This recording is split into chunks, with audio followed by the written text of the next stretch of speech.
বন্ধুরা, পূজাবিধি চ্যানেলে আপনাদের সকলকে স্বাগত। আজকের পর্বে আমরা শ্রবণ করব জ্যৈষ্ঠ মাসে প্রত্যেক মঙ্গলবারে মা মঙ্গলচণ্ডীর ব্রত কথা। জয় মঙ্গলবার ব্রত জ্যৈষ্ঠ মাসে প্রথম থেকে সংক্রান্তি পর্যন্ত যে কটি মঙ্গলবার পড়ে, প্রত্যেক মঙ্গলবারে পরিবারের কুমারী এবং সধবারা এই ব্রত পালন করেন। যারা এই জয় মঙ্গলবার ব্রত পালন করেন তাদের অবশ্যই জয় মঙ্গলবারের ব্রত কথাটি শ্রবণ করা উচিত, কারণ ব্রত কথা শ্রবণ না করলে যে কোনো ব্রতের পূর্ণ ফল লাভ করা সম্ভব হয় না। ব্রত কথা ব্রত পালনের একটি অংশ বিশেষ। আসুন আজ আমরা এই ভিডিওতে শুনে নেব জয় মঙ্গলবারের ব্রত কথা।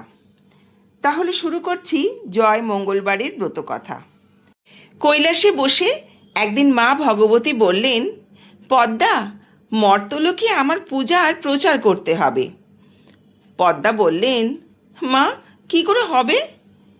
ভগবতী বললেন, আমি মর্তে গিয়ে বুড়ি ব্রাহ্মণীর বেশে পূজার প্রচার করব।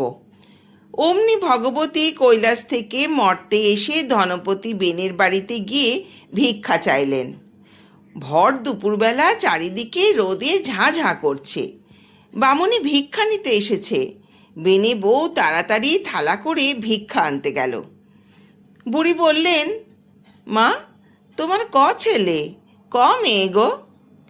বেনে বউ বলল, আমার 7 মেয়ে, ছেলে হয়নি। যেই না সেই কথা শোনা, অমনি বুড়ি বললেন, কন্যা আটকুড়ির মুখ দেখতে আছে, কিন্তু পুত্র আটকুড়ির মুখ দেখতে নেই, আমি ভিক্ষা নেব না। এই না বলে বুড়ি সেখান থেকে চলে গেল এবং কিছু দূর গিয়ে একটা বট গাছের নিচে বসল। এদিকে বেনে বউ সেই কথা শুনে মনে খুব দুঃখ পেল এবং কাঁদতে লাগলো।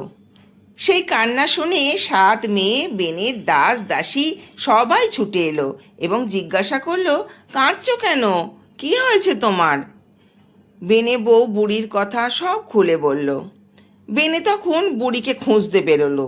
এদিক ওদিক খুঁজতে খুঁজতে দেখলো বট গাছে ঠেস দিয়ে বুড়ি বিশ্রাম নিচ্ছে। বেনে অমনি বুড়ির পা দুটো জড়িয়ে ধরে বললেন, মা, তুমি আমার বউয়ের হাতে ভিক্ষা না নিয়ে চলে এসেছো? ও খুব কাঁদছে, দয়া করে আমার ছেলে হবার উপায় করে দাও। বুড়ি বললেন, আমি বুড়ি মানুষ, কি উপায় করব বল? তবে এই ফুলটি নিয়ে যা, ঋতু স্নানের দিন এটি ধুয়ে জল খেতে বলিস, ছেলে হবে। বেনে ফুলটি নিয়ে বাড়ি গিয়ে বউয়ের হাতে দিয়ে সব বললেন। দেখতে দেখতে বেনে বউ ঋতু স্নান করলেন। তারপর মা দুর্গাকে স্মরণ করে ফুলটি ধুয়ে জল খেলেন। বেনে বউ পোয়াতি হলো। 9 মাসে ঘটা করে বেনে 7 দিল। বয়সকালে ছেলে হয়েছে, এই জন্য বেনে খুব খুশি। 10 মাস 10 দিনে ব্যথা উঠল, কিন্তু ছেলে আর কিছুতেই হয় না। চারিদিকে লোকজন ছোটাছুটি করছে, পাড়ার বউরা বলা বলি করছে, বুড়ো বয়সে পোয়াতি হয়েছে, কতই না কষ্ট পাচ্ছে। এদিকে ভগবতীর আসন টলল। তিনি বুড়ির বেশ ধরে বেনে বাড়ির খিড়কির ধারে এসে দেখলেন কত লোক যাতায়াত করছে, কতজন কত কথা বলছে। তিনি একজনকে জিজ্ঞাসা করলেন, হ্যাঁ মা, এখানে এত গোলমাল কিসের? একজন বলল, তুমি বুঝি কিছু জানো না? বুড়ো বয়সে বেনে বউয়ের পেট হয়েছে, আর 4 দিন ব্যথা খাচ্ছে, তবু ছেলে হচ্ছে না। বুড়ি বললে, আমি একবার দেখতে পারি? সে বললে, কেন পারবে না, তুমি ভিতরে যাও। বুড়ি আতুর ঘরে গিয়ে লোকজনকে বললেন, তোমরা বাচ্চারা ঘর থেকে বেরিয়ে যাও, আমি পোয়াতিকে একবার দেখি। সকলে ঘরের বাইরে চলে গেল। ভগবতী অমনি পেটে পদ্মহস্ত বুলিয়ে দিলেন, আর সঙ্গে সঙ্গে বেনে বউ সন্তান প্রসব করল। বেরিয়ে এলো এক সুন্দর ফুটফুটে ছেলে। যাবার সময় বুড়ি বেনে বউকে বলে গেলেন, এর নাম জয়দেব রেখো। এই বলে মা অদৃশ্য হয়ে গেলেন। এইভাবে বেশ কিছুদিন কেটে গেল। হঠাৎ আবার মা ভগবতীর সিংহাসন টলে উঠল। আবার বুড়ির বেশে মা গিয়ে হাজির হলেন গণপতি সওদাগরের বাড়িতে। তেমনই দুপুরবেলায় সেখানে গিয়ে ভিক্ষা চাইলেন। ধনপতির বউ তখনই থালায় করে চাল আর টাকা নিয়ে এসে বুড়িকে ভিক্ষা দিতে এলো। বুড়ি তখন তাকে জিজ্ঞাসা করলেন, হ্যাঁ মা, তোমার ছেলে মেয়ে কটি? বেনে বউ বলল, আমার 7টি ছেলে, মেয়ে হয়নি মা। এই কথা শুনে বুড়ি আর ভিক্ষা নিলেন না, শুধু বলে গেলেন, ছেলে আটকুড়োর মুখ দেখতে আছে, তবু মেয়ে আটকুড়োর মুখ দেখতে নেই। এই কথা শুনে বেনে বউ ভিক্ষের থালা ছুঁড়ে ফেলে দিল আর নিজে মাটিতে পড়ে খুব কাঁদতে লাগলো। তার কান্না শুনে বাড়ি শুদ্ধ লোক এসে পড়ল তার কাছে আর কান্নার কারণ জিজ্ঞেস করতে লাগলো। কিন্তু বেনে বউ উত্তরই দেয় না। অনেক সাধ্য সাধনার পর সে বলল যে এক ব্রাহ্মণী তার হাতে ভিক্ষে না নিয়ে চলে গেছে আর বলে গেছে ছেলে আটকুড়োর মুখ দেখতে আছে, কিন্তু মেয়ে আটকুড়োর মুখ দেখতে নেই। এই কথা বলার পর বেনে বউ খুব কাঁদতে কাঁদতে বলতে লাগলো যে মেয়ে না হলে সে আর কিছুতেই তার প্রাণ রাখবে না। সওদাগর তখন লোকজন নিয়ে বুড়ির খোঁজে বেরোলো। তারা কিছু দূর গিয়েই দেখলো যে বুড়ি একটা বটগাছের নিচে বসে আছে। সওদাগর তখন তার পা দুটো ধরে অনেক অনুনয় বিনয় করে বলল, মা, আমার মেয়ে হয়নি বলে তুমি আমার বউয়ের হাতে ভিক্ষা নাওনি? সে কেঁদে কেঁদে সারা হচ্ছে। এখন কি করে আমার মেয়ে আটকুড়ো নাম বুঝবে? তুমি দয়া করে আমার একটা ব্যবস্থা করে দাও মা। সওদাগরের কথা শুনে মার দয়া হলো। তখন তিনি তার ঝুলির ভিতর থেকে একটা ফুল বের করে সওদাগরের হাতে দিলেন আর বললেন, এটা তুই নিয়ে যা আর খুব যত্ন করে রাখিস। তোর বউয়ের অসুচি হওয়ার পর 4 দিন পরে শুচি হলে ওই ফুলটা ধুয়ে জল খেতে বলিস, তাহলেই ফুলের মতো মেয়ে হবে তার। এর কিছুদিন পরে বেনে বউ গর্ভবতী হলো। 10 মাস 10 দিন কেটে যাবার পর প্রসব বেদনা দেখা দিল, কিন্তু প্রসব আর কিছুতেই হতে চায় না। বেনে বউ খুব কষ্ট পেতে লাগলো। তখন সে কেঁদে কেঁদে মাকে ডাকতে লাগলো। এবারেও মায়ের সিংহাসন টলে উঠল। পদ্মা তখন মাকে বেনে বউয়ের কথা মনে করিয়ে দিয়ে বলল যে 4-5 দিন ধরে খুব কষ্ট পাচ্ছে সে। এই শুনে মা আর থাকতে পারলেন না, আবার বুড়ির বেশ ধরে চললেন বেনে বউয়ের বাড়িতে। সেখানে পৌঁছে বাড়ির লোকের মত নিয়ে বুড়ি গিয়ে ঢুকলো আতুর ঘরে। সেখানে বেনে বউয়ের কাছে যারা বসেছিল, বুড়ি তাদের বললে, তোমরা সকলে একবার ঘরের বাইরে যাও, আমি একলা একটু বউয়ের কাছে থাকবো। বুড়ির কথা শুনে সকলে যেন আবিষ্ট হয়ে ঘর থেকে বেরিয়ে গেল। বুড়ি তখন ঘরের দরজা বন্ধ করে দিয়ে বেনে বউয়ের গায়ে হাত বুলিয়ে দিলেন আর সঙ্গে সঙ্গে বেনে বউ একটি ফুলের মতো মেয়ে প্রসব করল। মা তাকে নিয়ে একটু আদর করলেন, তারপর তাকে বেনে বউয়ের কোলে দিয়ে বললেন, এর নাম রেখো জয়াবতী। এই বলে মা অদৃশ্য হয়ে গেলেন। ক্রমে জয়াবতী 7 বছরে পড়ল। সে এখন পাড়ার সব মেয়েদের নিয়ে ছেলে খেলার মতো পুকুর পাড়ে কাঁঠাল পাতা, বেলপাতা, দূর্বা, বনের ফল ফুল আর বালির নৈবেদ্য সাজিয়ে আপন মনে মা মঙ্গলচণ্ডীর পুজো করতে থাকে। সেই সময় জয়দেবের একটি পায়রা উড়ে গিয়ে জয়াবতীর কোলে বসল। আর জয়দেব ছুটে এসে জয়াবতীকে বলল, এটা আমার পায়রা, পায়রাটা আমাকে দাও। জয়াবতী বলল, আমার কোলে উড়ে এসে বসলো, আমি তোমায় কেন দেব? জয়দেব ছাড়বার পাত্র নয়। শেষে অনেক তর্ক বিতর্কের পর পায়রা নিয়ে জিজ্ঞেস করল, এ তোমরা কি করছো? জয়াবতী বলল, মা মঙ্গলচণ্ডীর পুজো করছি। জয়দেব বলল, এই পুজো করলে কি হয়?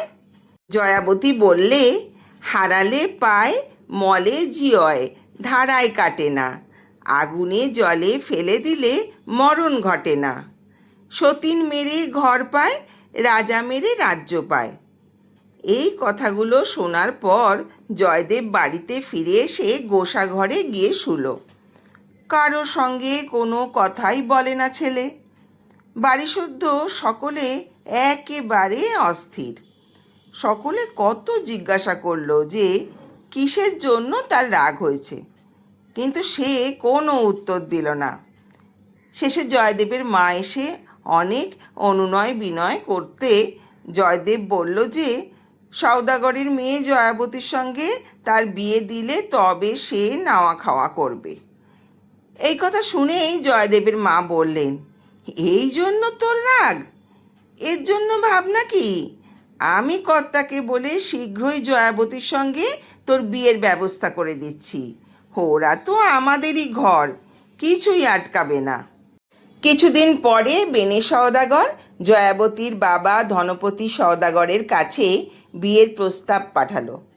ধনপতিও বিয়ে দিতে রাজি হয়ে গেল, আর বিয়ে স্থির হলো জ্যৈষ্ঠ মাসে জয় মঙ্গলবার ব্রতের দিন। খুব ধুমধাম করে বিয়ে হলো। বিয়ের দিন রাত্রিতে বাসর ঘরে জয়াবতী আঁচলে রাখা গদ বের করে গিলে নিল। তাই দেখে জয়দেব বলল, ও কি, তুমি কোনো তুক করলে নাকি? জয়াবতী বলল, তুকতাক কিছুই না, আজকে জয়মঙ্গলবারের ব্রত করেছি, তাই গদ খেলুম।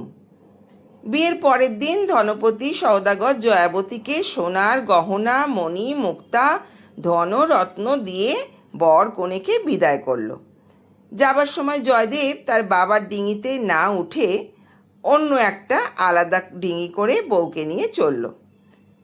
কিছুটা যাবার পর জয়দেব জয়াবতীকে বলল, দেখো, এখানে চোরের খুব উপদ্রব। তুমি যা গয়নাগাটি পরে আছো সেগুলো চুরি যাবার ভয় আছে। তুমি গয়নাগুলো খুলে কাপড়ের একটা পুঁটলি করে আমায় দাও, আমি ওটা কোলে নিয়ে বসি। জয়াবতী গহনাগুলো একটা পুঁটলি করে জয়দেবের হাতে দিতেই জয়দেব সেই পুঁটলিটা জলে ফেলে দিল। তারপরেই কৈলাসে মা ভবানীর আসন টলে উঠল। মা পদ্মাকে জিজ্ঞেস করলেন, আবার আমার আসন টলল কেন পদ্মা? পদ্মা বলল, তোমার জয়দেব জয়াবতীর সব গহনা জলে ফেলে দিয়েছে, এখন কি হবে? দেবী ভবানী তক্ষুনি রাঘব বোয়ালকে ডেকে বললেন, আমার জয়াবতীর সমস্ত গহনা জয়দেব পুডলি করে জলে ফেলে দিয়েছে, তুমি পুডলিটা এক্ষুনি গিলে ফেলে পেটের মধ্যে রাখো।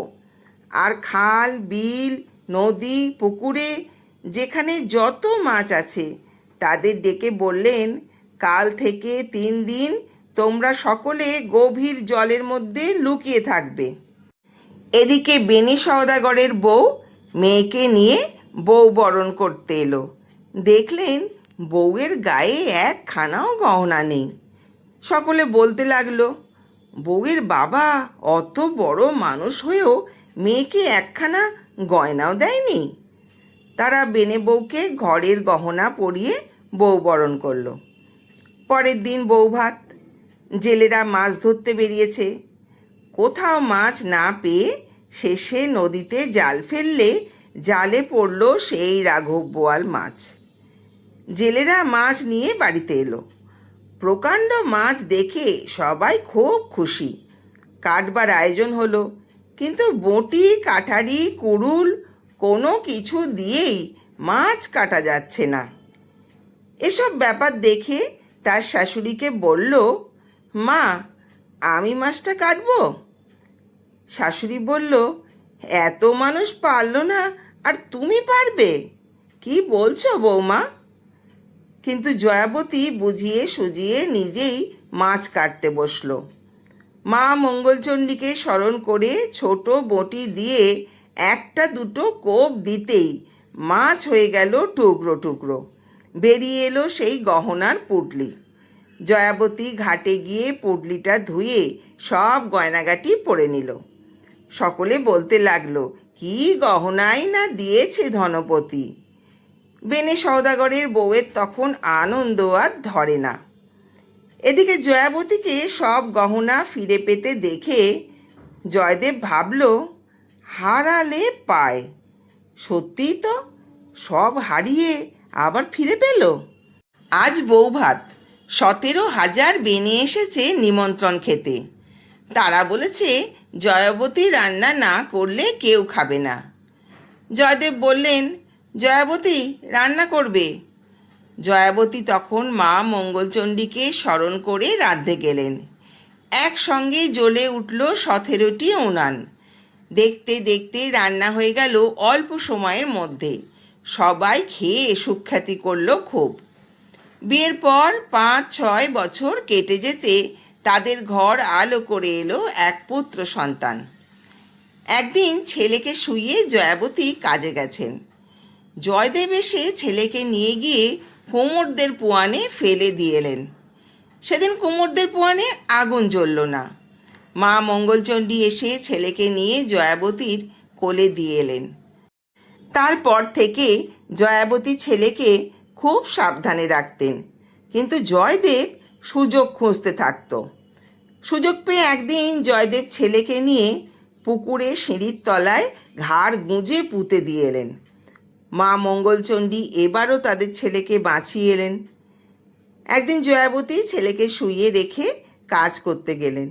এসে দেখেন জয়দেব ছেলেকে একখানা কাটারি দিয়ে কাটতে যাচ্ছে। জয়াবতী দেখেই ছুটতে এসে চেঁচিয়ে উঠে বললেন, এ কি করছো? এত রকম করেও তোমার বিশ্বাস হলো না মা মঙ্গলচণ্ডীর ওপর? জয়দেব তখন হাত থেকে কাঠারি ফেলে দিয়ে লজ্জিত হয়ে বললেন, হ্যাঁ, এইবার আমার বিশ্বাস হয়েছে। তারপর থেকে জয়দেব আর কোনো অঘটন ঘটানোর চেষ্টা করল না। জয়াবতীকে নিয়ে সে বেশ সুখে ঘর সংসার করতে লাগলো। তারপর আরও অনেক ছেলে মেয়ে হলো। জয়দেব এবং জয়াবতী সুখে ঘরকন্যা করতে লাগলেন। তারা মা মঙ্গলচণ্ডীর কথা বলে বলে প্রচার করতে লাগলেন। ধীরে ধীরে এইভাবে জয় মঙ্গলবার ব্রত সবার মধ্যে প্রচার হলো। অথ মা মঙ্গলচণ্ডীর ব্রত কথা সমাপ্ত।